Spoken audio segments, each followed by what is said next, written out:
Hi, Christian. It's really great to be here today with Christian Oesch from Switzerland, and we're just going to have a conversation really about what's going on, what his concerns are. He is from Swiss Association, and you're going to tell us about that association, Christian, because you are an activist and advocate for health and sovereignty in Switzerland. So thanks very much for joining me for this conversation. Well, thank you so much for having me. I'm pleased to have dialogue with you, and hopefully, we have some interesting topics that we can address together. About myself, I'm the president of the Swiss Association WIR. It's a nonprofit organization here going on 7 years now. And yeah, we're focusing mainly about health issues, health related issues. And I personally, I'm not a doctor. I've never studied medicine, but I was the CEO of an international health platform. It was alternative and integrative focused, and we had a fantastic network worldwide with about 300 medical doctors and therapists, and so it was really fun, and so that advanced me to other areas, and now I have the opportunity to spend all my time in regards to our nonprofit platform. I'm literally 100% focused and concentrated at all these topics at hand. And the topic we want to, I guess, mainly focus on today is the World Health Organization and related matters here in Switzerland with the BSL 4 lab in Spiez. It's very close from the capital in Bern. And so yeah, in our pre-talks here, we kind of briefed a little bit in what's going on, and I'm sure we have a few very interesting aspects that we can share with your audience today. Thanks very much. Yes, I was really alerted to what was going on with that laboratory, which is a gain of function laboratory, isn't it? A military facility in the heart of Switzerland that's collaborating with the WHO, because we've also been looking at WHO collaborating centers around the world. And there's quite a number in Switzerland, I think in the region of 17 or 20 collaborating centers. And as you've highlighted, some are actually like a military facility, and we've seen this in other countries as well, in the UK, where there are these very specific laboratories, that contain very hazardous materials and pathogens that are actually in collaboration and sometimes confidential arrangements with the WHO, which surely is a concern for national sovereignty and individual sovereignty if you have the WHO controlling these pathogens in different countries and their movement. And also, of course, with the WHO pandemic treaty, which was approved in May, and then they're just sort of trying to work out how everyone benefits, how all these corporate stakeholders benefit from access and sharing of these dangerous pathogens around the world. So your insights about the WHO and the BSL laboratory, this hazardous laboratory biohub in Switzerland, is very interesting because that's obviously the heart of the beast. The WHO is there and this laboratory is there. So it's central to the whole pathogen access and benefit sharing system. I'll leave it Yes, to you, Christian, to explain that relationship and how it came about. yes. I mean, the BSL 4 lab here in Spiez, it goes on almost 100 years, or is it's about 100 years old. So it's an extremely well established laboratory for the Swiss military, and they have a fantastic, should I say, know-how there. I mean, the technologies and everything. So I think I personally don't really have anything against that lab or its people, its, should say, its management.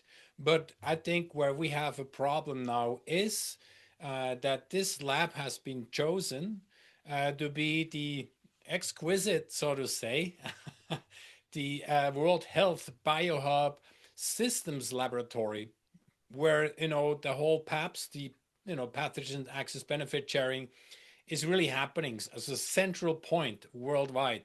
So based on that position here in Switzerland, obviously we understand the World Health Organization is really working on the global governance about the public health emergencies, etc., etc. But we have known now, and we have followed that organization, and I think we don't have to hold back. We understand there's very serious questions. Just we know whoever pays the money or whoever makes donations are pretty much will be getting what they're wanting out of it. So I think with the diplomatic immunity the World Health Organization enjoys here in Switzerland in a neutral country, and making this facility back in 2021 the Biosystems Lab for the whole world, where all these pathogens around the world are coming to Switzerland, being categorized and put into kind of a inventory and sharing situation here. That lab it brings a lot of concerns to us here, because there's absolutely no oversight by our government. Since it's a military operation, we have checked into this. We have established a lab team on this. So we have scientists, we have politicians, we have various people that make up our lab team in regards to researching the matter that we have now brought out. And we'll talk about some more what the latest activities are in our or with our platform worldwide.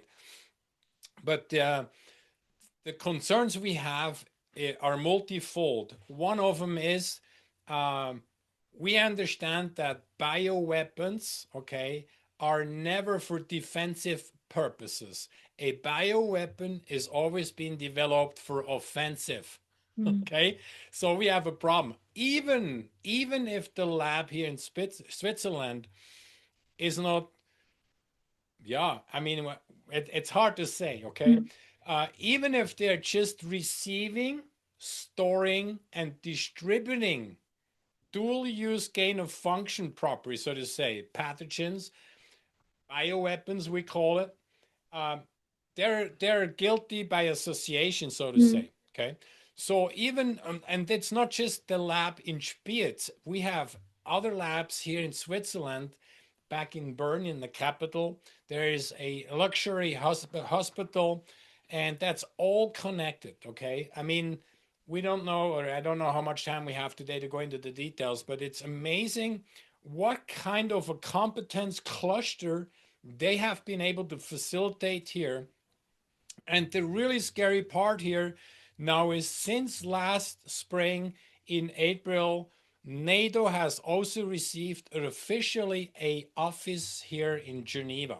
Okay, so NATO, can you imagine, can just walk over to the World Health Organization, and then we have the literally the bioweapons facility just a few kilometers away. So, and Yeah, this is what all could happening. possibly go wrong?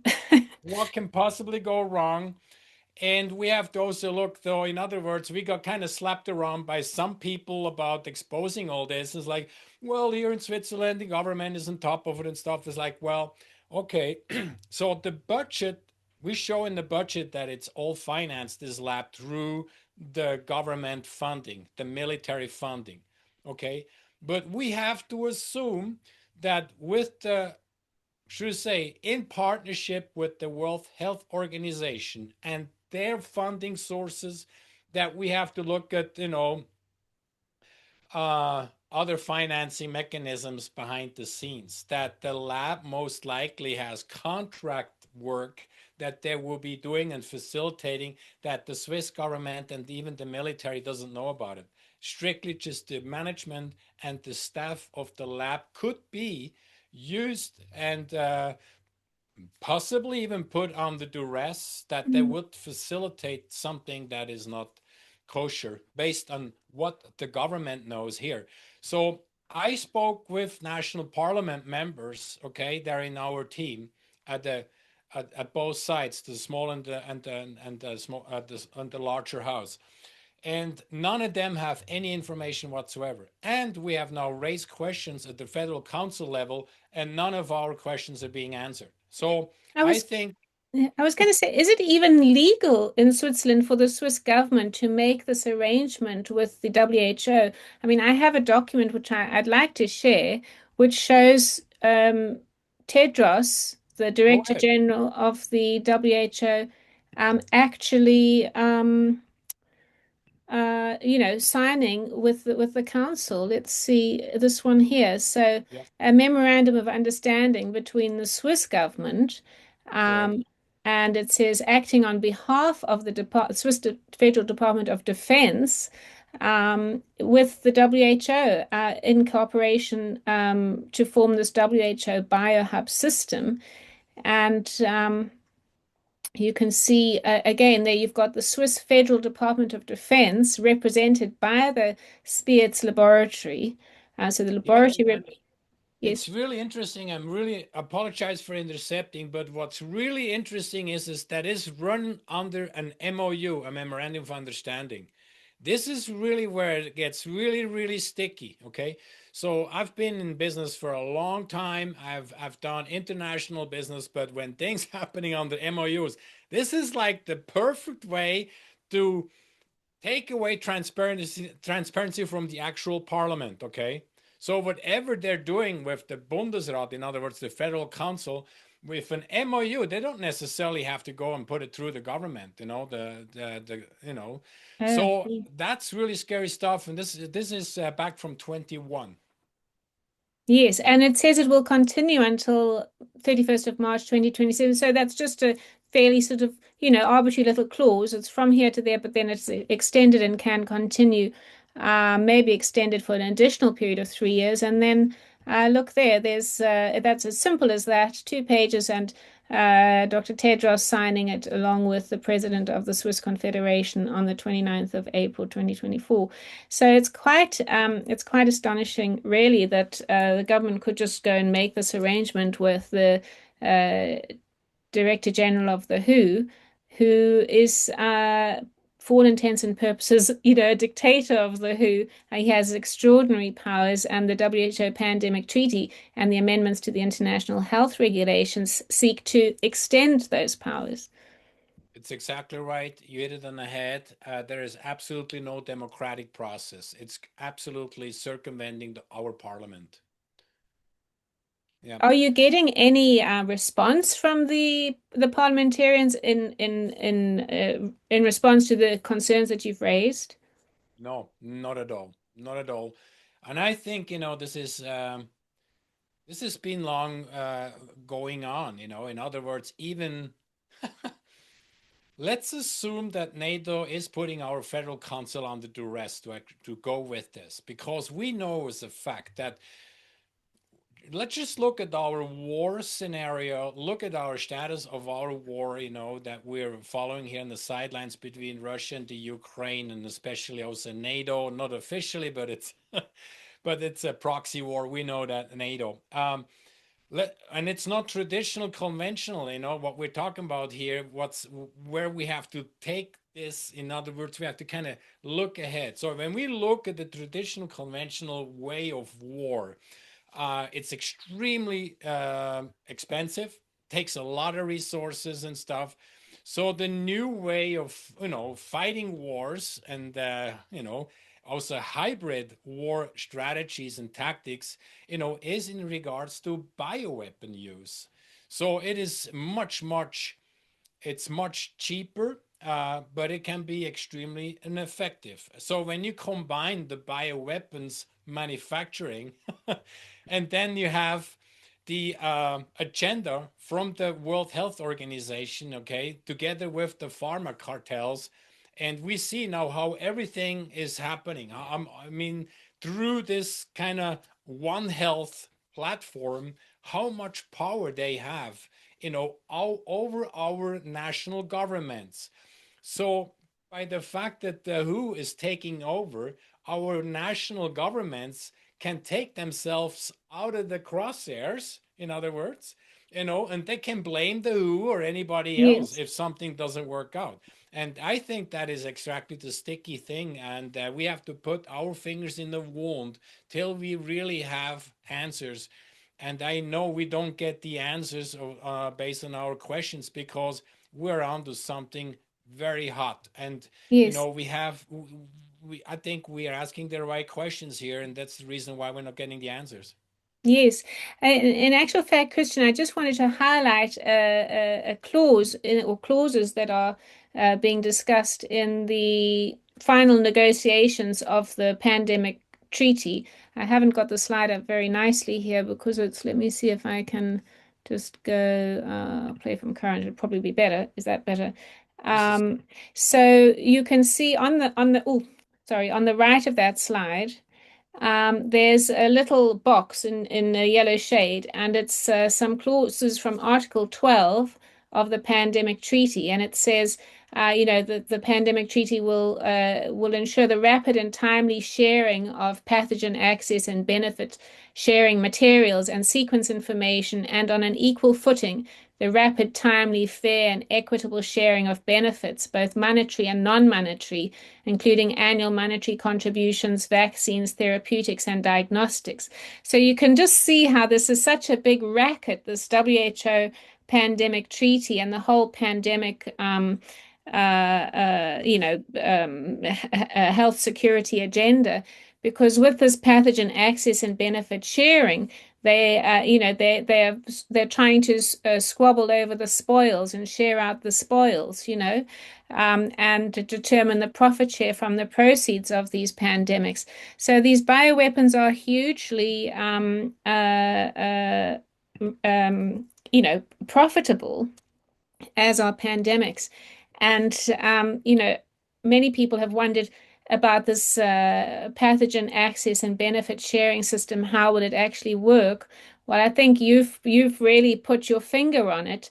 There's this biohub in Switzerland, where the WHO is, and now where NATO is having an office, and they will be the sort of central sorting hub and amplifying hub of these dangerous hazardous pathogens that are developed or discovered, and then distributed around the world to whoever pays, whoever wants it, and whoever pays and whoever's coordinating who should get it and who shouldn't. Is Yeah, that how no, you see it?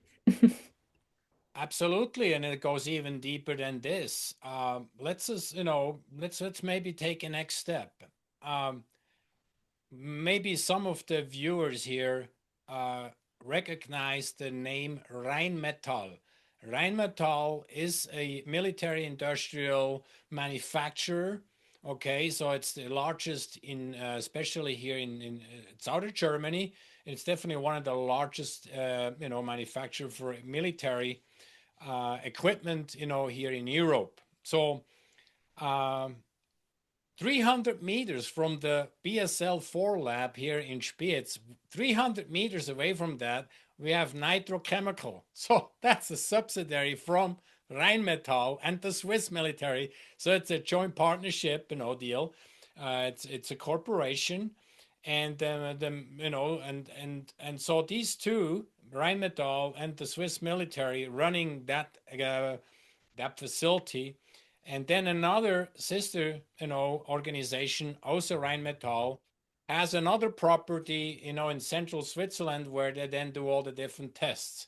So here we have the bioweapons, then over here we have the chemicals with all the explosives and et cetera, et cetera. So they have the lab, they have all the explosives and all the for missiles and all that stuff. And then in the other property, they can do all the testing. Okay. So, and this is all happening here in neutral Switzerland. So you tell me. So Wow. all this stuff is happening without anybody being able to vote. So the whole world talks about how amazing Switzerland is with its direct democracy and stuff, and it's an absolute joke. I mean, we have less than 2% democracy left here in Switzerland because the Federal Council makes decisions themselves. And with the emergency laws that they're due since COVID, they can push anything through we want. and things like that happens in the back, through MOUs. And that's how they can circumvent our parliament and nobody can vote and make decisions upon. And that is a problem. I'm not saying that the federal council is corrupt, but the World Health Organization, that whole infrastructure set up and how it's funded and stuff is absolutely corrupt. And so I mean it's just amazing. And we know that all the work that we're doing here, Tess, is being censored. Okay, I mean we're having the hardest time getting our information out because mainstream doesn't touch it with a 10-foot pole here.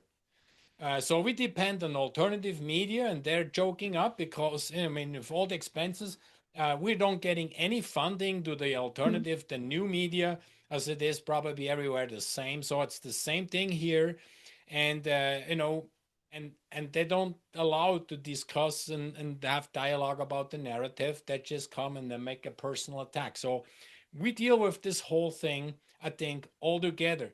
So what did we do to get the word out? So Yeah. maybe you recognize that Robert F. Kennedy just made a statement to the German government about, not going after its scientists and medical doctors, letting them do their job, and with the consent, the patient consent and stuff, to kind of force them into this emotional anguish, so to say, to accept this, mRNA again manipulative injection, so to say. So he pushed this thing out to Germany, and I go like, wait a minute, this is a fantastic situation. Let's do something. So I had the idea together with Dr. Meryl Nass. You know Dr. Meryl Yes, Nass, United yes. States. So she is an extremely well um, confident friend, so to say, from as a scientist, she's a doctor, to Robert F. Kennedy. They know each other for a long time. They're involved in Kennedy, that founded the Children's Health Defense Platform. Merrill has her own foundation. It's called Door to Freedom. So we had an idea together to write a letter to Donald Trump about this situation that's unfolding with dual use gain of function research, and that we and last year Trump actually made public statement. It's even on his website. We just kind of put it back up in the public, where on his website he talks about the source of the COVID pathogen and the whole thing. And so anyway, we had the idea to write a letter to Trump and also a letter to Robert F. Kennedy, bringing out this problem with the dual use gain of function research and Switzerland and the lab Spiez and that whole situation, and bring this right back up there because I know Jay Bhattacharya, now the head over the NIH, gain of function falls under his responsibility. And so Meryl Nass is also directly, in contact with him. So we have an opportunity now to kind of cry for help. So please help us, okay? Put the kibosh here on the World Health Organization because the United States is leaving the World Health Organization. That's what we know. And it's about almost $1 billion in funding. It's a little bit, it's like 900 some millions. So the US is, to this point, the largest funding source. But, and I just did the document this morning here for another thing, Bill Gates is second, and I think Gavi is third.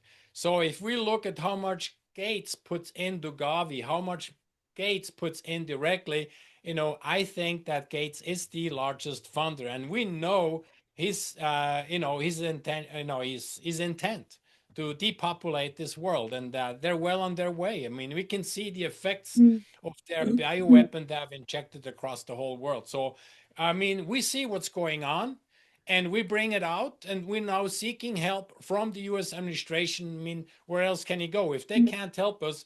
And with the relationship with Meryl Nass, I hope we can throw it on the desk and they pay attention to it.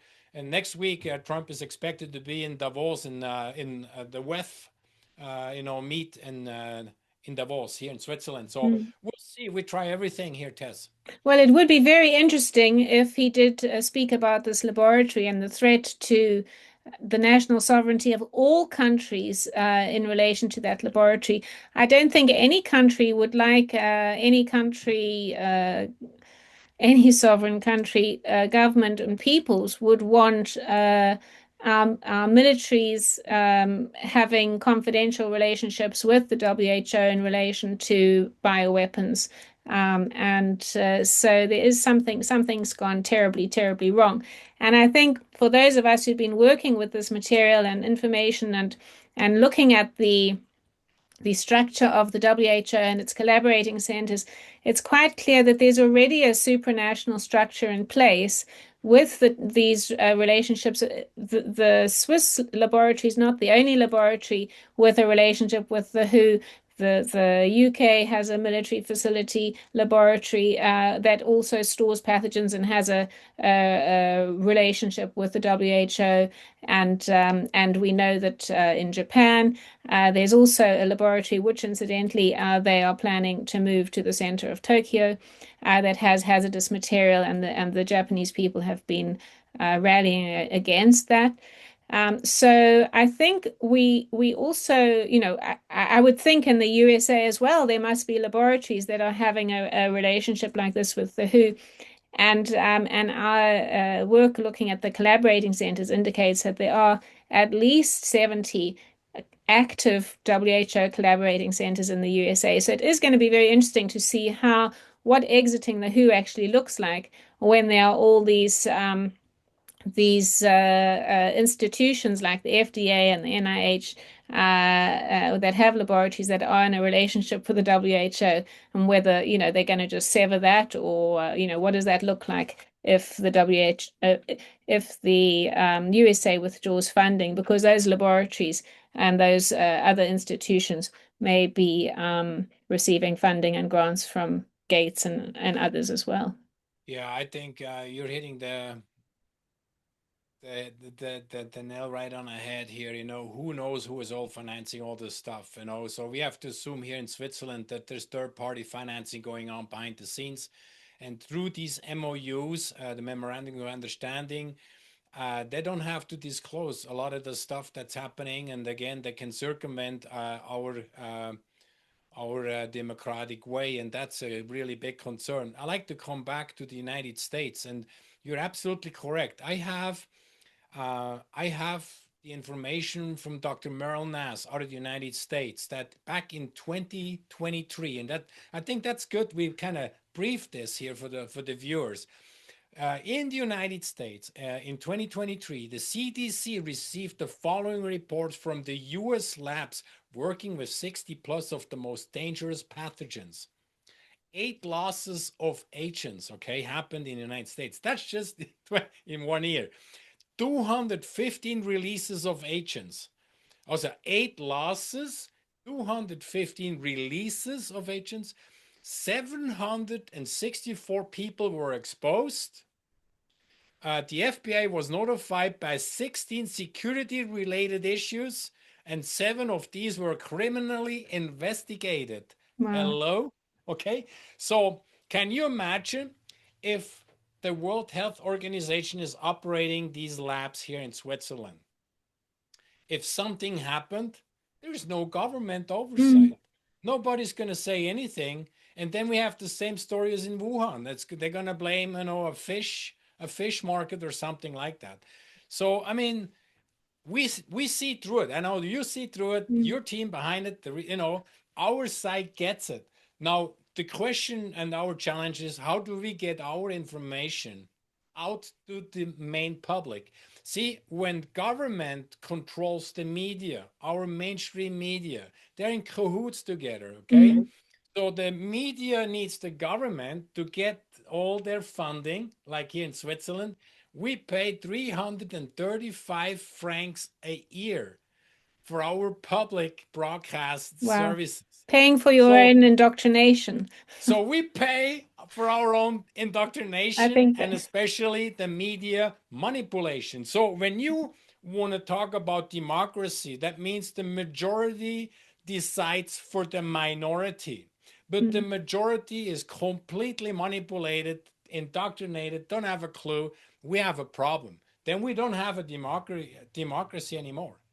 And that is also what we're working on here. We started a media boycott in Switzerland, and we're having fun with this stuff. But for most people, they just lose the steam, the energy, and the courage. And so I think anybody that is following us here today with your show here, Mhm. Tess, is, you know, Yeah. we have to grab this information. We're developing these tools together. If it's a podcast, it's a video, whatever it is, if, connected with the facts and all the sources of studies and statistics and all the stuff that now we have worldwide.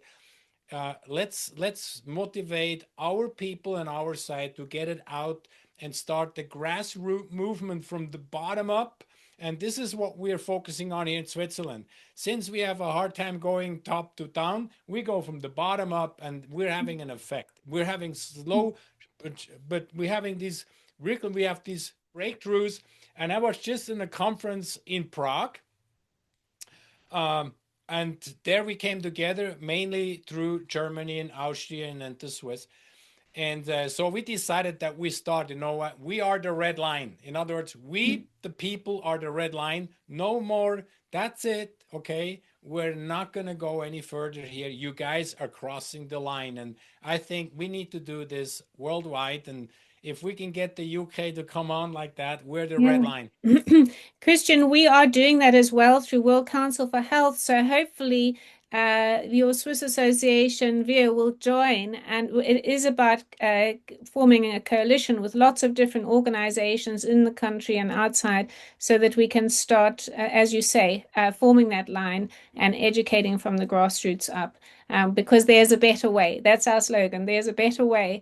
And you can be absolutely sure that we are not going to get transparency and accountability from these laboratories and these MOU and these secret agreements, because the very nature of military operations is the lack of transparency and the lack of accountability. They never have, and they never will. Highly classified things. There's always been with the military stuff that the public are never given access to, and this is happening on a grand scale now in collaboration with the WHO and whoever is controlling the WHO.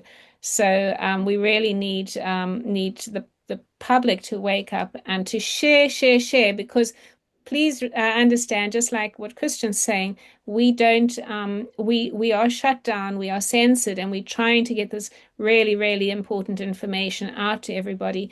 And so we really need everybody. You're welcome to use the material. You can edit this video, you can use it however you like in your meetings, but please do share this very important information about the very dangerous situation we as humanity are in right now.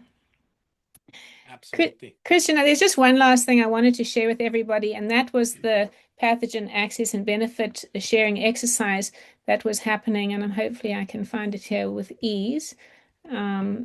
It's this document here, and it's an exercise that was, I believe, conducted at the end of last year in Switzerland. And it was Correct. held at the laboratory, I believe, and it was a simulation to demonstrate to the stakeholders that included member state representatives and corporations and industry on how a pandemic would be run. You know, if there was a pathogen that was found, how it would be shared out. And they ran an exercise, and maybe there will be others before the meeting in May.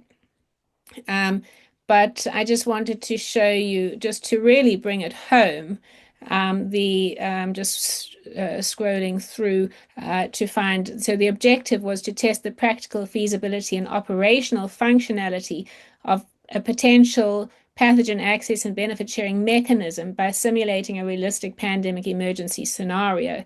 So it's focusing on exploring the existing draft on procedural, legal, and political challenges that may arise during the implementation of the system. And then the point there to assess how quickly and effectively pathogens or sequence data can be shared, and to evaluate how benefit sharing obligations are triggered and implemented. So I just want to show you this as the last slide, which I'll put below in the article with this video, which just shows it's really, pragmatic, who pays, who benefits, what contracts, and what pathogens are of interest, pathogens of pandemic potential, how these can all be distributed. So it really brings it home, what are the benefits to the WHO? And so it really does bring home the the nuts and bolts of what is being negotiated in secret behind closed walls in this collaboration between whoever controls what's going on and all these corporations trying to get their share of the pie. But No, I mean it's just absolutely amazing what you just talked about here and stuff. And we also know that the World Health Organization established its own foundation. In other words, a fund. A fund, so to say, where an investment fund where anybody can invest money into the WHO, and you can imagine they're promising a healthy return. Literally a healthy return. Like they're, it's just amazing. It's absolutely amazing how far this has come. And so I think we need to just come together and put an end to it by exposing all of this. And I think um, I would like to see some handcuffs clicking here. I would like to hear some handcuffs clicking here, and I think it's time that we talk about this. There's certain people that deserve to be picked up, investigated, and put away. yeah. And but certainly we mustn't hold our breath. We must keep, trying to go through the political route. We really need to alert the public at the grassroots so they can share and share this information and say no together with all of us to stop what is happening. I Christian, agree. thanks very much. Is there anything you want to say before we end our conversation? No, I think we covered it very well. And I tell you what, if we have an opportunity to get some kind of an effect out of the administration from the United States in regards to our letters and cry for help, so to say, I would inform you so we can maybe go Thank over the you. news and latest. And so I'm really pleased to make this connection with you and your network. And so I think we got our work cut out. I mean, We this is certainly not going to do. be an easy stretch, right? So Yeah. but I would wish everybody just a lot of courage and positive energy, and we also involve some humor because this is so dark. This is literally satanic, energies here. It's tough to work at this 12, 16 hours a day, and sometimes we just kind of need to step away, go out in nature, and and find the purpose of life, and relationships and friends and colleagues, like yourselves. Now we're just getting to know each other. It's important that across the whole world we have people just like us. They're trying to accomplish the same, which is to really wake up our coexistence, Yes. Yes. our friends and stuff. So for them, from that point of view, I wish everyone all the best and great health. Thank you so much for inviting me. Thank you. Thank you very much. Yeah, and let me show you actually, we have this hand heart device. So I'll just put it on and we're telling people to say no like this. It's much lighter than saying no with an angry face. So we just say no. I got a little heart here myself, so Oh, brilliant. Yeah, we say no, and we stand up for our health, freedom, and our sovereignty. So, please do get your hand hearts made, and let's spread this good vibe with the sense of humor. Don't lose your sense of humor. Don't lose hope. There's big change on the way, and we're all going to be part of creating a better way. thank you Bye so for much, now. Tess. Bye, everyone. Take care. Bye bye. So I shall stop sharing if I can. Let me. Don't know why I can't seem to find I've got my, there we go.